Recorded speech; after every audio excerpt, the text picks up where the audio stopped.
Bismillahirrahmanirrahim. This is the first news from today's newspaper, Dawn.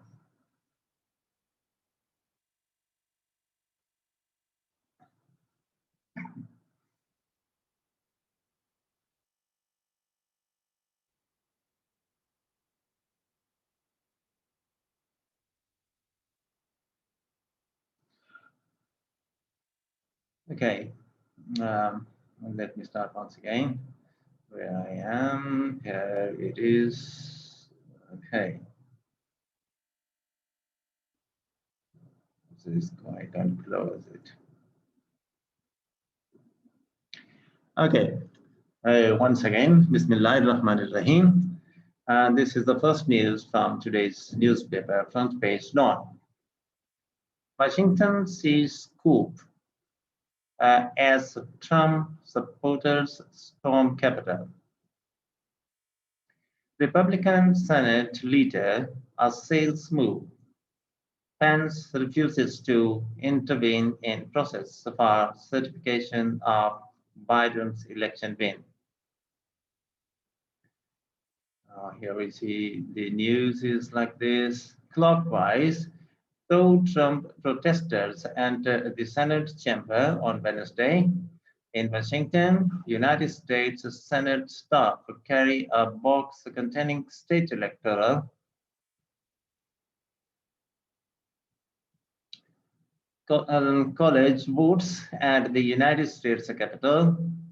Members of Congress run for cover as protesters try to enter the House chamber during a joint session of Congress. Protesters gather in front of the United States Capitol building, AFP Reuters. Very strange. I was thinking that it's only in Pakistan. So the Pakistan culture has reached America as well. Perhaps we are far behind the Americans in protesting like this. Okay, let's see what happens now.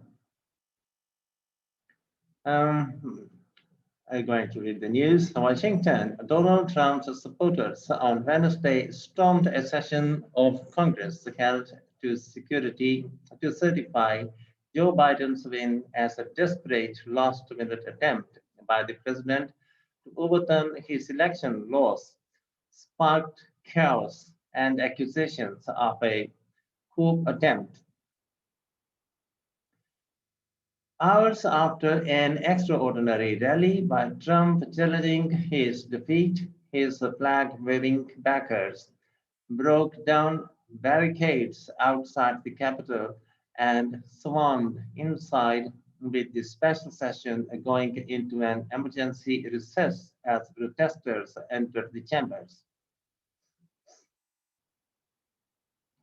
The chaos at the Capitol, which was put under lockdown, came one day after Biden enjoyed a new triumph as his Democratic Party looked set to win two Senate runoff seats, gaining full control of Congress. Police fired tear gas as they struggled to remove a sea of protesters who took aim at Trump's urging at what for more than 2 centuries had been a quiet, ceremonial session to confirm the election's winner. The President of the United States is inciting a coup. We will not be intimidated. We will not be deterred, tweeted Democratic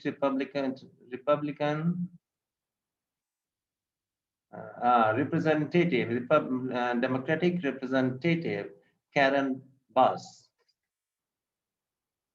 Representative Val Demings likewise denounced the storming of the Capitol as evidence of a coup in progress, in words echoed by half a dozen lawmakers. Representative Eleni Loria said she had to evacuate because of a report of a pipe bomb and said she believed she heard gunshots. I don't recognize our country today, and the members of Congress who have supported this anarchy do not deserve to represent their fellow Americans, she said. Biden is certain to become president with Democrats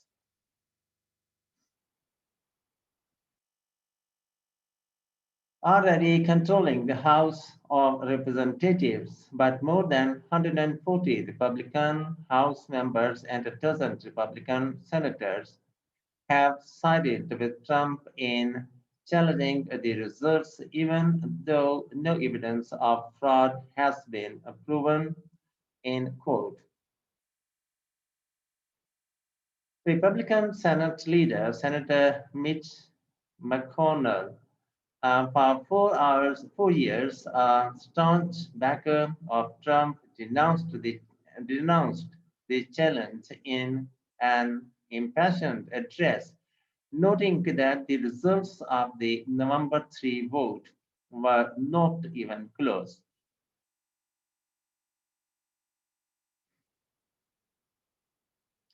The voters, the courts, and the states have all spoken. If we overrule them, it will damage our republic forever, said McConnell, who is set to lose his position of majority leader after Democrats' Senate wins. If this election were overturned by mere allegations from the losing side, our democracy would enter a death spiral, said McConnell, who also accused Democrats of not accepting Trump's surprise 2016 victory.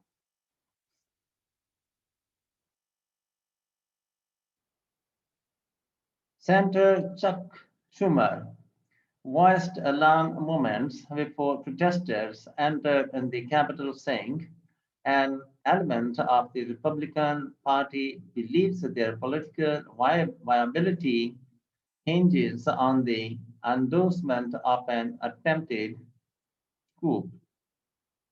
As scenes of chaos spread, Trump took to Twitter twice to call on his supporters to be peaceful, and Washington Mayor Muriel Bowser imposed a 6 p.m. curfew in the city. Please support our Capitol Police and law enforcement, Trump said on Twitter more than an hour after protesters breached a security cordon. They are truly on the side of our country, Trump said. Stay peaceful, the president tweeted again more than half an hour later as stunning scenes played out at the Capitol with the supporters swarming the building and lawmakers going into lockdown. I am asking for everyone at the United States Capitol to remain peaceful, Trump said. No violence, he said.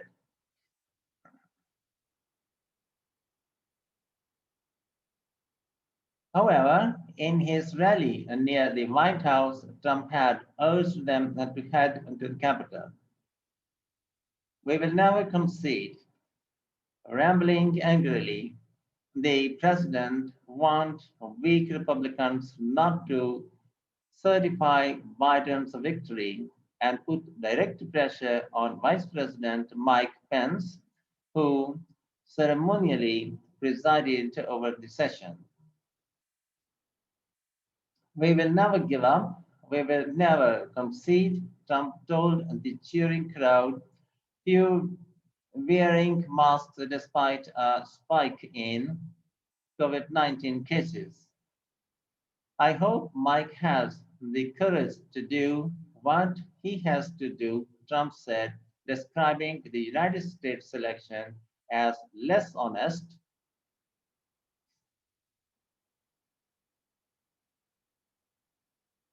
than those of third world countries. As Trump was still speaking and the Congress opened the session, Pence dutifully loyal to Trump over 4 years and quiet since the election, said he would not intervene. The Constitution constrains me from claiming unilateral authority to determine which electoral votes should be counted and which should not, Pence said in a statement. Thousands of Trump supporters had headed to Washington at his urging in recent days, with downtown businesses boarding up in a fear of violence. I can't say I respect our election process anymore, said Gail Shaw, 76, who drove down from New Jersey. We will take our nation back. Biden won more than 7 million votes, more than Trump in the November 3 election, and leads him 306,232 in the state by state electoral college that determines elections. Trump has repeatedly alleged without no evidence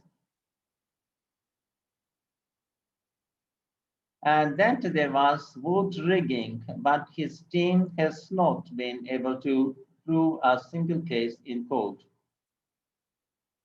The Congress session came one day after voters went into the polls in Georgia and appeared to have handed a pair of stunning victories to the Democratic Senate candidates over Republican incumbents.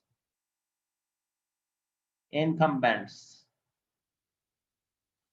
A Democratic sweep would result in a 50-50 split in the Senate, with Democrats holding the tie-breaking vote in Vice President Kamala Harris. Biden is due to be sworn in on January 20, and control of the Senate would give his Democrats the levers of power in the executive branch and both chambers of Congress and allow him to push through his legislative agenda. After the past 4 years, after the election, and after today's election certification proceedings on the Hill, it's a time to turn the page, Biden said in a statement. The American people demand action and they want unity. I am more optimistic than I ever have been that we can deliver both, he said.